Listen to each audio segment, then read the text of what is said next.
নমস্কাৰ, মোৰ নাম মিলনজিৎ শইকীয়া। মই শিৱসাগৰৰ দুৰ্লভগড় উচ্চতৰ মাধ্যমিক ডকাইছো বিদ্যালয়ৰ পৰা বৰ্তমান উচ্চতৰ মাধ্যমিক পৰীক্ষা পাছ কৰিছোঁ।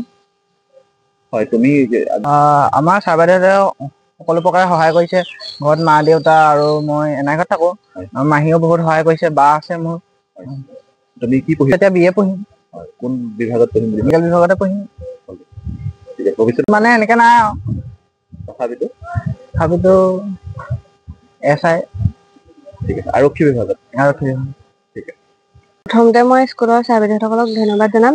তেওঁলোকে ক্লাছত থকা সময়তো আমাক ভালদৰে গাইড কৰে আৰু স্কুলত পৰীক্ষাবোৰ খুব পাতি থকা হয়, সেইকাৰণে মানে পঢ়িবলৈ অলপ সুবিধাও হয় আৰু প্ৰিপেৰেশ্যন তেনেকে ঘৰত প্ৰিপেৰেশ্যন কৰিবলৈও আমাক তেনেকে গাইড দিয়ে।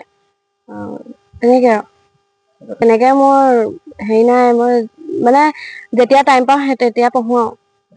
আজি যি সফলতা তাৰ মূল ক্ৰেডিট কাক দিবা? তাৰ মূল ক্ৰেডিট বুলি ক'লে আমাৰ টিচাৰ আৰু মা দেউতা সকলোকে দিম।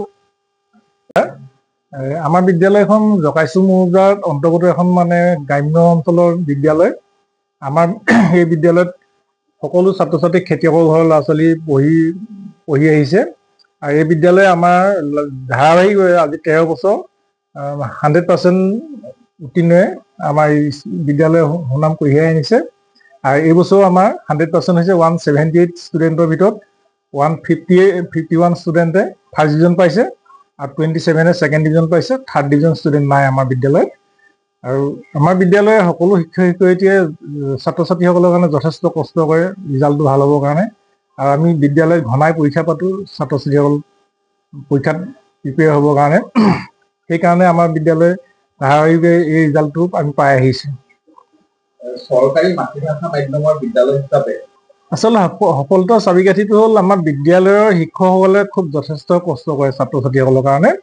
আৰু আমি বিদ্যালয়ত ঘনাই পৰীক্ষা পাতোঁ ছাত্ৰ ছাত্ৰীসকলৰ মাজত।